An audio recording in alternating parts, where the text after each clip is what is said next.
ponto de ordem, é normal a Procuradoria-Geral da República retirar a investigação? Portanto, neste momento o inquérito está no diário. Eu diria de outra normal? forma.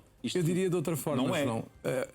Eles não retiraram, eles pura e simplesmente disseram que eles é que vão investigar. Claro. E normalmente, e até em termos legais, quem tem o poder de investigar é o Ministério Público. Claro. Portanto, o que é que acontece? O Ministério Público pura e simplesmente entendeu que neste caso deveria ser ele a fazer a investigação.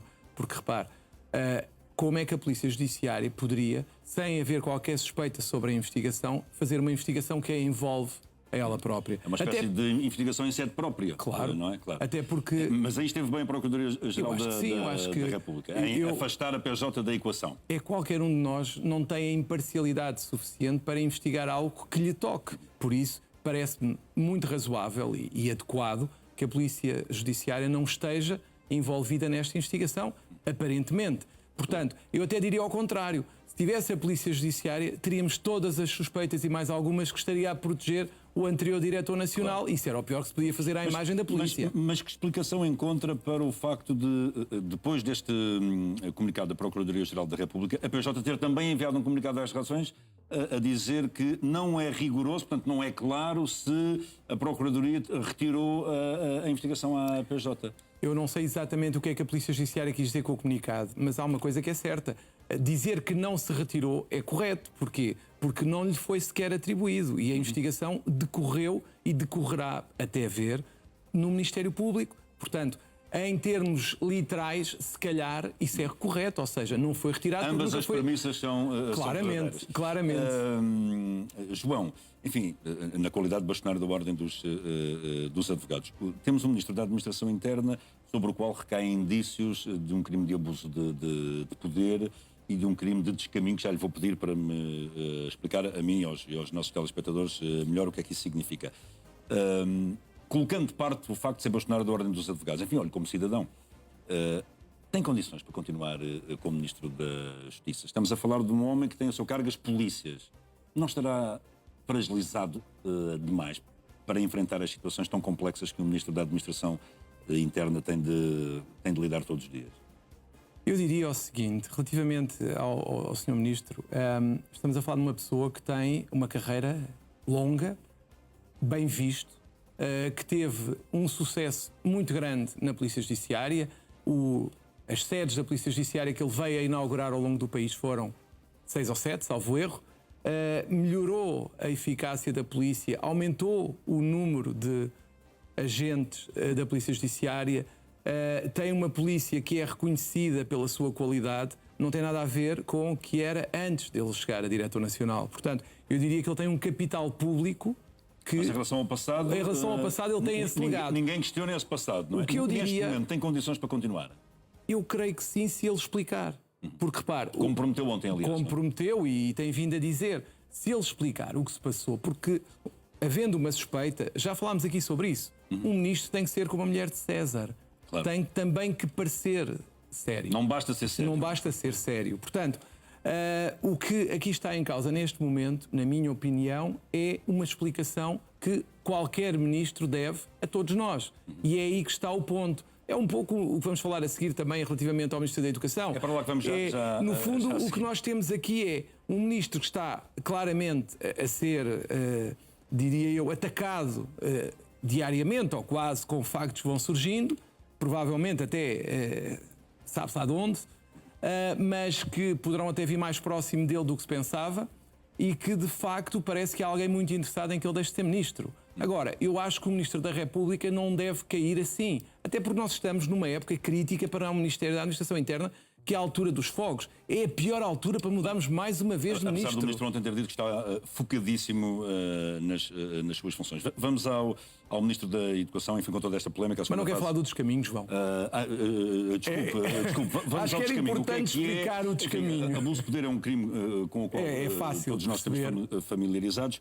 Descaminho muito rapidamente. João, o que é?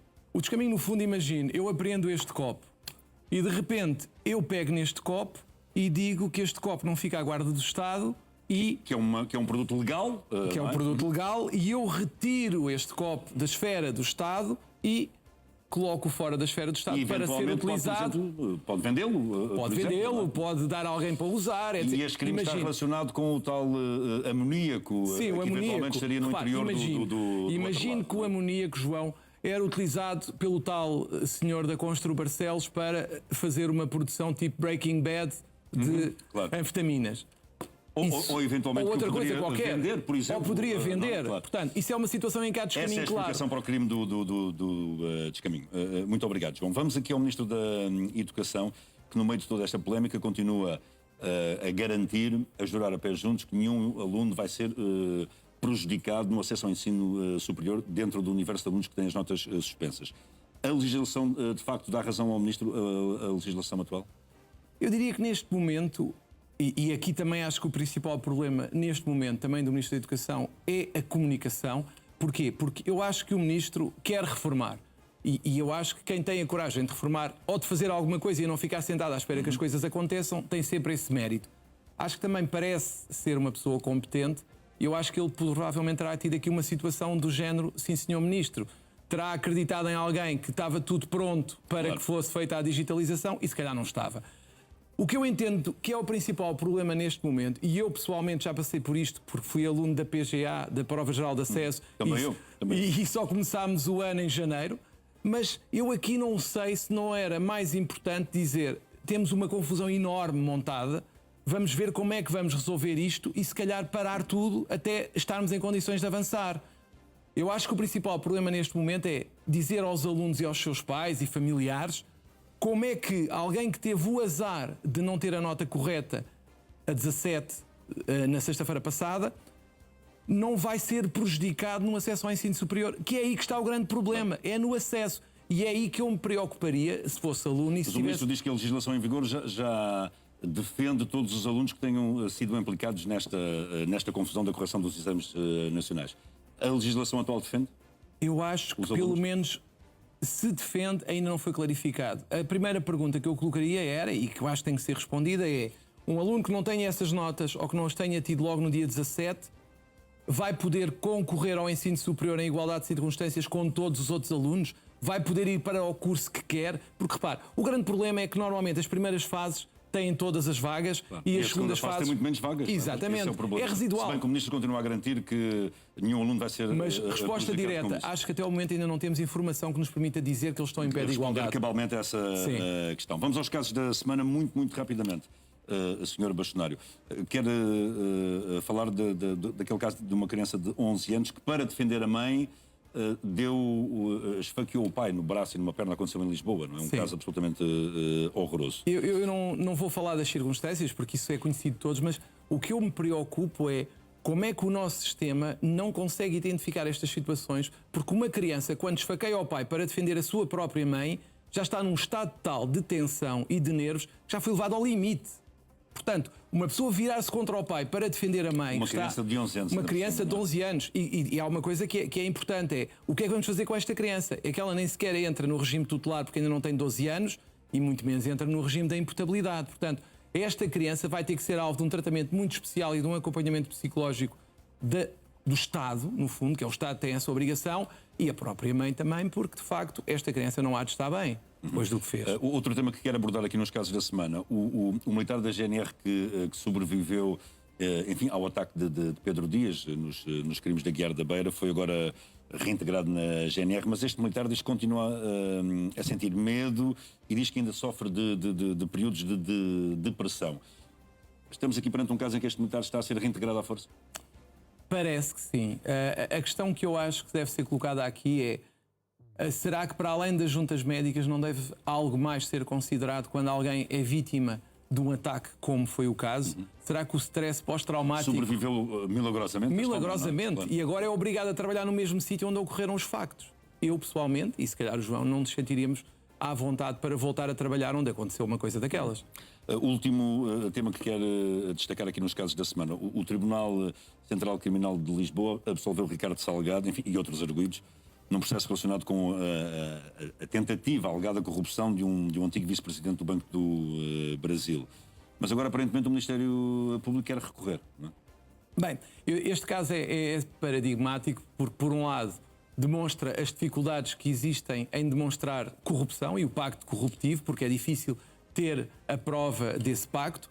E, em segundo lugar, eu gostaria que as pessoas percebessem que, neste caso, o Ministério Público tem toda a legitimidade para recorrer, tal como os advogados têm quando recorrem, e não é porque, quando é um advogado, se diz dilação, ato dilatório, quando é um Ministério Público, batemos palmas, porque, de facto, o Ministério Público tem razão. E era isto que eu queria dizer. São dois pesos e duas medidas, mas o ato é o mesmo, que é recorrer. Claro, e o advogado, quando recorre, não tem necessariamente que estar a utilizar os prazos como é óbvio. Com o intuito dilatório. Vamos ao último espaço aqui do ponto de ordem, que é a voz do cidadão, em que o Sr. Bastonário vai responder a algumas questões que são os telespectadores que enviam para um mail que vai, inclusive, está a surgir aqui neste momento. Vamos às respostas. Eu não sei quanto tempo é que temos, mas eu queria começar por uma que é muito relevante. 2 minutos. Muito relevante nesta altura, que é: vamos de férias, temos um cãozinho que era muito bonito quando era pequenino, mas depois começa a crescer, a criança já não acha tanta graça e se calhar deixamos-lo à beira da estrada. As pessoas têm que saber, primeiro, que isso não se deve fazer. Segundo, que mais do que não se deve fazer é crime. E se houver a identificação, até porque os animais de estimação têm todos que ter chip, eu diria que a pessoa arrisca-se a uma pena de prisão até 6 meses ou uma multa até 60 dias. Portanto, por uma questão de tratar com dignidade alguém que se teve em casa durante algum tempo e que serviu o objetivo inicial enquanto era pequenino, não o abandonem só porque vão de férias. Dignidade e humanidade, claro. A outra pergunta que tem sido muito colocada e que já foi aqui abordada várias vezes é: o que é que se deve fazer quando há uma burla informática? Quando somos vítimas de uma burla informática. Somos vítimas de uma burla informática que normalmente atinge-nos na nossa conta bancária. Em primeiro lugar, eu diria que contactar imediatamente o banco, bloquear tudo e fazer a identificação de todas as operações que não autorizamos e procurar, no fundo, reunir tudo o que seja documentação para tal. E depois, automaticamente, também apresentar queixa, quer ou na PSP, ou na GNR, ou até na Polícia Judiciária, de que já falámos aqui, porque é a melhor forma de se protegerem. Em princípio, eu diria que o banco tem a obrigação de suportar essa situação e de devolver o dinheiro que indevidamente foi retirado da conta. E isso acontece na prática? E isso acontece na prática. Aliás, tivemos aqui há pouco tempo uma situação, que era também já a segunda pergunta, que era se os bancos assumem ou não assumem a responsabilidade. Infelizmente, não é unânime. Tivemos uma decisão em que, na primeira instância, disseram que o banco tinha que assumir, e tivemos uma segunda instância, que foi no Tribunal da Relação, que disse que não tinha que assumir porque tinha havido negligência grosseira do cliente. O que é importante que as pessoas façam? Primeiro, os bancos não enviam SMS, não fazem coisas assim a pedir movimentos. Segundo, antes de autorizar qualquer movimentação por SMS ou outra via, confirmem o movimento, verifiquem de onde é que vem e vejam na conta se não há nada suspeito antes de autorizar. Há mais respostas? Estas eram as que eu tinha colocado aqui em destaque para já, mas acho... E quem quiser colocar-lhe questões, envie um mail para ponto de ordem @OA, de ordem dos advogados, .pt. João, é sempre um gosto estar aqui consigo. Igualmente, João. Até à próxima. Muito obrigado, até à próxima.